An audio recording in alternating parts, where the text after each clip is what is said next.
Europe মাতিয়ে একজন পাড়ি জমিয়েছিলেন যুক্তরাষ্ট্রের ইন্টার মায়ামিতে, আরেকজন সৌদি আরবের শীর্ষ লিগের ক্লাব আল নাসরে যোগ দেন রেকর্ড পারিশ্রমিকে। গুঞ্জন উঠেছে সময়ের ব্যবধানে আবারও একসঙ্গে ক্লাব ছাড়ছেন লিওনেল মেসি ও ক্রিস্টিয়ানো রোনালদো। আদৌ কি ক্লাব বদল করবেন বিশ্ব ফুটবলের দুই মহাতারকা? বিস্তারিত জানাচ্ছেন বদিউজ্জামান মিলন।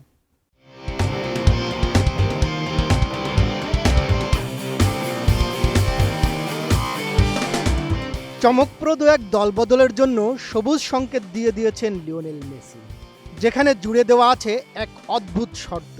প্রতিপক্ষের মাঠে ম্যাচ নয়, মূলত 2026 বিশ্বকাপের জন্য নিজেকে ফিট রাখতেই এমন শর্ত।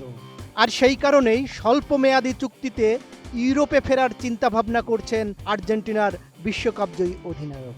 আর সেই সুযোগ কাজে লাগাতে চায় তুর্কি ক্লাব গালাতাসারাই। তুরস্কের খ্যাতনামা ফুটবল বিশ্লেষক লেভেন্ট তুজেমান দাবি করেছেন, গালাতাসারাই ও মেসির মধ্যে আলোচনা এর মধ্যেই হয়েছে। 8 বারের ব্যালন ডিওর জয়ী নাকি 4 মাসের চুক্তিতে তুর্কি ক্লাবটির হয়ে খেলতে আগ্রহ প্রকাশ করেছেন, যেখানে মোট ম্যাচ হবে 12টি। এই ম্যাচগুলোর সবগুলোই ইস্তাম্বুলে, অর্থাৎ র্যামস পার্কে। মেসির শর্ত, তিনি কেবল ঘরের মাঠের ম্যাচেই খেলবেন। শর্তটি কিছুটা অদ্ভুত মনে হলেও তুরস্কে তার উপস্থিতি যে ব্যাপক উন্মাদনা তৈরি করবে তা এড়াতেই নাকি এই সিদ্ধান্ত।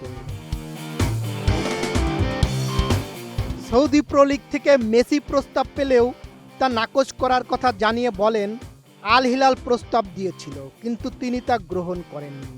মেসি এলে 1 মিলিয়ন মানুষ বিমানবন্দরে যাবে। তুজেমান আরও জানান, তুরস্কে আসার শর্ত পরিষ্কার করে দিয়েছেন মেসি। তার ভাষায়, মেসি বলেছেন তিনি ইস্তাম্বুলে খেলবেন, এই শর্তেই আসবেন। তিনি 12টি ম্যাচ খেলবেন, তবে কোনো অ্যাওয়ে ম্যাচে যাবেন না। যদিও গালার হয়ে তিনি শুধু হোম ম্যাচ খেলতেই আগ্রহী, তবে তুজেমানের দাবিতে সত্যতা থাকলেও ওকান বুরুকের দল তুর্কি কাপের ফাইনালে উঠলে মেসি সেই ম্যাচেও খেলতে পারেন। এর আগে মেসি নিজেই বলেছিলেন, 2026 বিশ্বকাপে আর্জেন্টিনার জন্য তিনি যেন বোঝা না হয়ে যান, কারণ নতুন MLS মৌসুম শুরু হবে বসন্তে। ফলে বিশ্বকাপের আগে হয়তো তিনি প্রত্যাশিত মানের কঠিন চ্যালেঞ্জ পাবেন না।